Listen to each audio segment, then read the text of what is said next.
मैंने शॉप खोली थी, पापा अपने सबने पैसे लगाए थे और शॉप खोली है। पहले तो चल रहा था, शॉप काफ़ी अच्छी चल रही थी, तो मैं किस उसी चीज़ में की था। शॉप खोली है? वर्मा स्टेशनरी की शॉप है। कितने टाइम पहले खोली थी ये शॉप? ये सर अब मुझे 3 इयर्स हो चुके हैं। उसमें वो जो फर्स्ट ईयर था ना, वो काफ़ी अच्छा चला मेरा।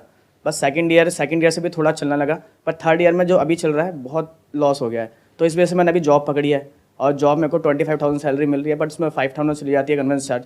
और मेरे को ना उसका जो पैसा जो मेरी जॉब से आ रही है, वो मुझे लगाना पड़ रहा है वहाँ पे भी। दुकान आपकी अपनी है? हाँ, मेरी खुद की दुकान है। कितनी बड़ी दुकान है? ज़्यादा बड़ी नहीं है सर, एक हॉल टाइप का है। तो वो दुकान अगर आप किसी को रेंट पे देते हो जी, तो कितना रेंट आ जाएगा वहाँ से? 4,000 आएगा सिर्फ जी। तो सेल कितनी हो जाती है वहाँ से? अभी धीरे धीरे करके वहाँ पे मतलब कॉम्पिटिशन ज़्यादा हो गए हैं, तो उस वजह से जो मेरा बिल्कुल डाउन हो गया है सर।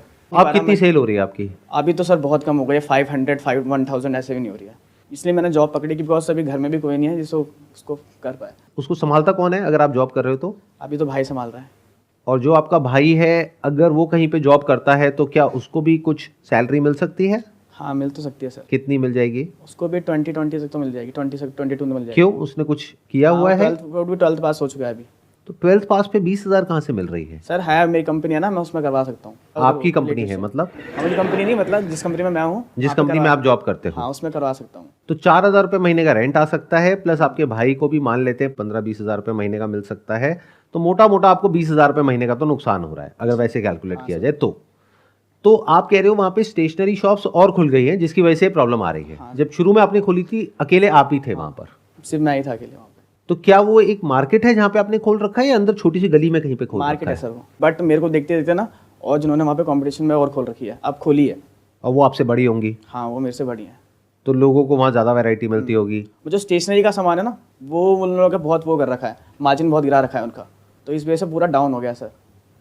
तो मैं ये समझ नहीं आ रहा है सर, मैं जॉब करूँ या फिर जो स्टेशनरी का बिजनेस है उस पर ध्यान दूँ, क्योंकि फर्स्ट ईयर में तो प्रॉफिट हुआ था उसमें काफ़ी अच्छा। साइकोलॉजी में एक टर्म होती है जिसको बोलते हैं एंकरिंग बायस।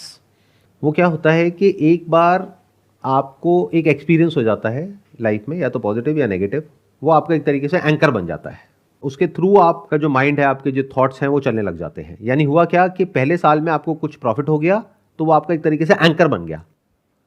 सो सबसे पहले तो इस बायस से बाहर निकलना होगा, यानी कि ये जो आप अभी काम कर रहे हो वापस से उसको अचीव करने के लिए ये तरीका ठीक नहीं है। पहले आपको अभी की रियलिटी को समझना होगा कि अभी करंट मार्केट की क्या रियलिटी है, अभी उस लोकेशन की क्या रियलिटी है, उसको समझ करके फिर उसके हिसाब से एक डिसीजन लेना होगा।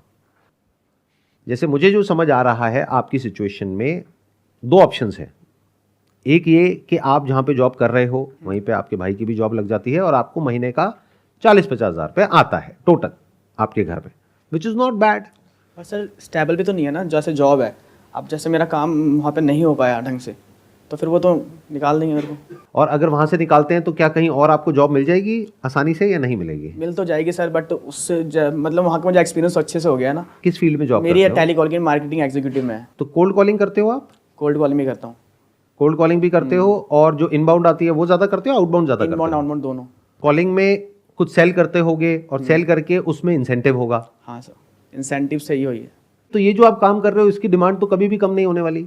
हाँ, ये तो है सर। ये जो आपकी स्किल्स है जिसके बेस पे आप सेल्स जनरेट कर पा रहे हो, अगर आप एक्चुअल में इस पे काम करो, इसको और इम्प्रूव करो, तो सेल्स में कितना पैसा कमाया जा सकता है उसकी कोई अपर लिमिट नहीं है। पहले इस बात को अच्छे से समझ लेना। मतलब ऑल्दो ये सीरीज चल रही है बिजनेस के बारे में, लेकिन अब यहां पर मैं एक अलग बात करने वाला हूं बेस्ड अपॉन योर सिचुएशन। वो क्या है कि सबसे पहले तो इस रियलिटी को एक्सेप्ट करो कि जिस एरिया में आपने वो स्टेशनरी शॉप खोली थी वो एक टाइम पे बहुत अच्छा था, क्योंकि वहाँ पे आप अकेले थे, एक तरह की आपकी मोनोपोली थी। लेकिन आज वहाँ पे और भी बहुत सारे ऑप्शंस आ गए हैं और वो आपसे सस्ते में माल बेच रहे हैं, तो लोग वहाँ पर जा रहे हैं, आपके पास नहीं आ रहे। तो अननेसेसरी इसको पकड़ करके बैठने का कोई सेंस नहीं है। या तो इस दुकान को रेंट पे देना चाहिए, ऑप्शन नंबर 1। ऑप्शन नंबर 2, इस दुकान पे कुछ और करना चाहिए। जरूरी नहीं है ना कि हमने स्टेशनरी का काम किया तो वही करेंगे जिंदगी भर, किसी किताब में थोड़ी लिखा है। जैसे पहले एक जमाने में एक तरह के मोबाइल फोन आते थे, उसके बाद में स्मार्टफोन आए, तो ऐसे कुछ प्लेयर्स थे जिन्होंने कसम खा ली कि हम तो ऐसे ही मोबाइल फोन बेचेंगे। उनका क्या हुआ? खत्म हो गए, बर्बाद हो गए। वक्त के साथ बदलना ही पड़ता है। तो आपको देखना होगा कि टाइम कैसे चेंज हो रहा है, उसके हिसाब से या तो कोई काम करना होगा, और वो काम ऐसा होना चाहिए जिसमें मार्जिन अच्छा हो। यानी उस एरिया में डिमांड तो हो लेकिन सप्लाई ना हो। लेकिन यह भी समझना होगा कि अगर वो काम आपका चल गया तो जो स्टेशनरी में हुआ वही वहां पर भी होने वाला है। यानी कि ये सर यही पहले साल में तो आप कमा लोगे, हाँ।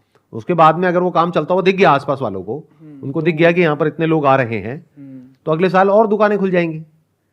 तो क्या इसके अलावा यानी स्टेशनरी के अलावा कोई और थॉट आपके माइंड में चल रहा है कि क्या काम वहां पे किया जा सकता है उस लोकेशन में? वहाँ पे तो सर एंटरप्राइजेस का ही चल सकता है वैसे। What do you mean by enterprises? मतलब जैसे कि टीवी, रेफ्रिजरेशन, ये सब मोबाइल शॉप्स, मतलब पूरा वो बनाना पड़ेगा सर। जैसे फ्रिज हो गए, वॉशिंग मशीन्स हो गए। बट दुकान तो बहुत छोटी है आपकी, उसमें ये सब कैसे तो करोगे? ये सब नहीं हो पाएगा ना सर, इसलिए। तो ये नहीं हो पाएगा ना। हाँ, तो आप ये क्यों कह रहे हो कि यही काम चल पाएगा और कोई काम क्यों नहीं चल क्योंकि पाएगा? वहाँ पे जो काम चल रहे हैं सर, यही ज़्यादा चल रहे हैं वहाँ पे। ये एक और बायस है, मतलब आपने जो देख लिया वही आपको लग रहा है कि वही काम चल सकता है, जबकि यहां पे भी गड़बड़ क्या है कि जिसका काम चल रहा है उसके पीछे कोई ना कोई वजह है जिस वजह से वो काम चल रहा है। हो सकता है वही काम आप करो तो वो काम बुरे तरीके से फेल हो जाए। ये भी सही तरीका नहीं है काम को करने का। आप समझ रहे हो ना बिजनेस में हम क्या गड़बड़ करते हैं? या तो पास्ट में सक्सेस मिल जाती है, उसको रिपीट करने की कोशिश करते हैं जबकि टाइम बदल चुका है। एक गलती हमने ये पकड़ी, दूसरी क्या कि उस एरिया में हमने देखा कि ये दुकानें चल रही हैं तो हमने भी खोल दी। बट वहां पर हो सकता है कि वो दुकानें जो चल रही हैं वो साइज में आपकी दुकान से बहुत बड़ी है, उनके पास में बहुत पैसा है लगाने के लिए, वो बहुत पुराने हैं, उनका एक रिलेशन ऑलरेडी बना हुआ है, उनका एक ट्रस्ट है, उनका एक नाम है, जिस वजह से वो चल रही है। और ऑलरेडी इतनी ये वाली दुकानें खुल गई है कि आप खोलोगे तो पहले ही पता है कि वो नहीं चलने वाला। ये भी है सर। देखो ध्यान से सुनो, ध्यान से समझो। लाइफ में क्या होता है, ये सिर्फ बिजनेस के लिए नहीं है, लाइफ में और भी सारे जो हमारे एस्पेक्ट्स होते हैं ना, उसमें क्या होता है कि कोई ऐसी चीज होती है या कोई ऐसा इंसान होता है जिससे कभी हमको पास्ट में कोई बहुत पॉजिटिव एक्सपीरियंस हो जाता है, लेकिन अब वो जो चीज है या वो इंसान है तो वो टॉक्सिक हो गया है, या काम है तो वो लॉस मेकिंग है, फिर भी हम उस काम को या उस इंसान को छोड़ नहीं पा रहे हैं। क्यों? आदत हो गई है। या फिर ईगो है कि दुनिया क्या कहेगी, लोग क्या कहेंगे कि देखो काम किया और फेल हो गया तो मैं तो इसी काम को चला के दिखाऊंगा, मेरे ऊपर फेलियर का ठप्पा लग जाएगा अगर मैंने इसको बंद किया तो सबसे पहले तो ये जो बायस है ना आपके दिमाग में जो बैठा हुआ है, इससे बाहर निकलना पड़ेगा। वक्त बदल चुका है, इस सच को देखो और मूव ऑन करो। या एक और भी रीजन होता है इसको पकड़ करके रखने का, वो भी बता देता हूं क्या होता है। महीने का 1,500-2,000 रुपये 3,000 रुपये तो आ ही रहा है, तो आप या आपके घर वाले सबके माइंड में क्या आएगा कि आता हुआ पैसा क्यों छोड़ना है, आने दो ना, कुछ तो आ ही रहा है। यही सर। तो इसके लिए आपको क्या करना होगा, इस थॉट से निकलने के लिए आपको एक पेपर पेन लेकर के बैठना होगा और एक बेसिक कैलकुलेशन करनी होगी कि भाई अगर मैं इस दुकान को एज इट इज रेंट पे देता हूं तो मेरे को 4,000 रुपये महीने का आएगा। तो अगर 7-8 हज़ार रुपये की महीने की सेल हो रही है, उसमें सारे खर्चे निकाल दो। अभी भाई की सैलरी की तो मैं बात ही नहीं कर रहा, जो इलेक्ट्रिसिटी है, स्टॉक कहीं से ले करके आना है, उसमें भी खर्चा होता है, कुछ स्टॉक कई बार खराब भी हो जाता होगा, वेस्टेज भी होती होगी, कुछ कई बार रिटर्न भी आ जाता होगा, कई तरह के लॉसेज होंगे जो हमने काउंट नहीं करे हैं। तो मान लो अगर 1,000-2,000 रुपये आ भी रहा है, कुछ करके या बहुत कुछ करके, सुबह दुकान खुलती होगी, शाम तक भाई बैठा हुआ है दुकान पे, तब जाकर के 2,000 रुपये आ रहा है, तो अगर उस दुकान को आप रेंट पे दे दो तो 4,000 रुपये आ जाएगा। तो एक ऑप्शन क्या है हमारे पास में कि इस दुकान को रेंट पे दे दिया जाए और अपना पूरा फोकस किया जाए जो काम आप कर रहे हो उसके ऊपर। और अगर आप कह रहे हो उस कंपनी में भाई को भी आप लगवा सकते हो तो भाई को भी लेकर के आ जाओ, और फिर फ्यूचर में इस काम के अंदर यानी सेल्स के अंदर ये दिमाग लगाओ कि मैं अपने आप को कैसे ग्रो कर सकता हूं। पूरा कंसंट्रेशन इस पे करूँगा, फिर मैं पूरा कंसंट्रेशन इस पे लेकर के आ जाओ। अगर ये अच्छा चल रहा है तो वो अंदर की बात क्या है वो आपको पता है, मुझे नहीं पता, क्योंकि यहां पर आकर के आप सच बोल रहे हो झूठ बोल रहे हो, आई डोंट नो कि एक्चुअल में क्या आपके टारगेट्स अचीव हो पा रहे हैं, क्या कंपनी वाले आपसे खुश हैं, तो वो सच आपको पता है। मैं जानना भी नहीं चाहता कि वो सच क्या है। अगर ऐसा है कि आपको लगता है कि मैं एक कमाल का परफॉर्मर हूं जिस वजह से वो कंपनी मेरे को पैसा दे रही है, तो सेल्स में भाई बहुत पोटेंशियल है, इतना मैं आपको कॉन्फिडेंस से कह सकता हूं based upon my experience and understanding of life and business. At the end of the day every business is selling, even job is selling. हम सब अपने आप को, अपनी स्किल्स को, या अपना जो प्रोडक्ट है, सर्विस है, उसको किसी ना किसी तरीके से किसी ना किसी को बेच रहे हैं। तो बेचना एक बहुत बड़ी स्किल है। इनफैक्ट ये भी कहना गलत नहीं होगा, बिजनेस में सबसे बड़ी स्किल्स में से एक है बेचना। तो अगर ये स्किल आप अपनी इंप्रूव कर सकते हो तो यहां से बहुत पैसा कमा सकते हो। और दूसरी तरफ से अभी जब मैंने आपसे पूछा कि और आपके माइंड में क्या बिजनेस आइडिया आ रहा है, तो आप क्या कह रहे थे कि एंटरप्राइज खोलनी पड़ेगी, यानी कि इलेक्ट्रिकल अप्लायंसेज, होम अप्लायंसेज, ये वो सब करके हम करेंगे। तो उससे जहां तक मेरे को समझ आ रहा है कि आपका जो माइंड है वो बिजनेस में इतना तेजी से नहीं भाग रहा है। Please don't mind it, I am telling it to you as a fact which I am seeing it right now. क्योंकि अगर वो बिजनेस माइंड होता तो आपके दिमाग में इस वक्त 5-10 आइडियाज घूम रहे होते ऑलरेडी कि सर यहां पे ये भी किया जा सकता है, ये भी। बट आप क्या कह रहे हो कि वहां पर यही काम चल सकता है क्योंकि यही काम चल रहा है। तो that means you are not seeing a gap in the market. तो लॉजिकली स्पीकिंग बिजनेस से बेटर आपके लिए यह रहेगा कि जो आप जॉब कर रहे हो वहां पर एक्सेल करने के बारे में सोचो, उसमें सोचो कि हम आगे कैसे बढ़ सकते हैं। किसी किताब में नहीं लिखा है कि सबको बिजनेस ही करना है। आपको पहले खुद को समझना है कि आपका दिमाग किस तरीके से चलता है। जैसे फॉर एग्जाम्पल, अगर अभी आप मुझे बोलते कि इस दुकान के ऊपर मैं ये कर सकता हूं, मैं वो कर सकता हूं। फॉर एग्जाम्पल, मैं छोले भटूरे खाने के लिए वहां जाता हूं पहाड़गंज में, वहां पर मेरी बात होती है उससे, बंदे से जो बनाता है, उसको इतनी सैलरी मिलती है, वो तैयार है, वो वहां से छोड़ करके यहां आ जाएगा। और अगर मैं यहां खोल देता हूं तो इतना पैसा कमा सकता हूं बेस्ड अपॉन दिस कैलकुलेशन। तो मैं कहता बिजनेस आपके लिए है। बट अभी बेस्ड अपॉन आवर कॉन्वर्सेशन, मेरी रिकमेंडेशन पर्सनली आपको ये होगी कि अपना जो फोकस है वो जो आप कर रहे हो, यानी कि ये जो टेली कॉलिंग का जो आप काम कर रहे हो, सेलिंग का काम कर रहे हो, इसमें लगाओ दिमाग, इसको सोचो और कैसे बढ़ाया जा सकता है। और सर एक बार भाई से ही पूछ लूँगा, मतलब उसका जो इंटरेस्ट हो, क्या पता उसमें बिजनेस से ज़्यादा इंटरेस्ट हो, तो वो आगे करना चाहता हो तो उसको बढ़ा सकता है ना आगे। ध्यान से मेरी इस बात को सुनना, इंटरेस्ट से कोई फर्क नहीं पड़ता है। इंटरेस्ट तो आपका भी है, तभी डिस्कशन कर रहे हो ना, तभी उस स्टेशनरी शॉप को और चलाना चाह रहे हो। बट मैं बेस्ड अपॉन आवर कॉन्वर्सेशन आपको कुछ सजेस्ट कर रहा हूं कि एक्चुअल में ऐसा क्या है आपके अंदर जिसके बेस पर आप आगे लाइफ में और ज्यादा ग्रो कर सकते हो। मतलब बेसिकली इसको इस तरीके से देखो कि एक मछली है जो पानी में तैर रही है, उसका इंटरेस्ट है हवा में उड़ने में। तो हमें क्या समझना है कि उसका इंटरेस्ट किस में है, या वो एक्चुअल में अंदर से क्या है। दोनों में बड़ा फर्क है। ये इंटरेस्ट, पैशन, ये सारे जो वर्ड्स है ना, ये बहुत खतरनाक है, क्योंकि इंटरेस्ट तो किसी के भी अंदर पैदा किया जा सकता है। जैसे आपका भाई है, आपसे छोटा है, उसके पास में मैं आऊं और आकर के उससे स्टॉक मार्केट के बारे में बात करने लग जाऊं कि ये देख भाई, मैं तेरे को एक कहानी सुना रहा हूं।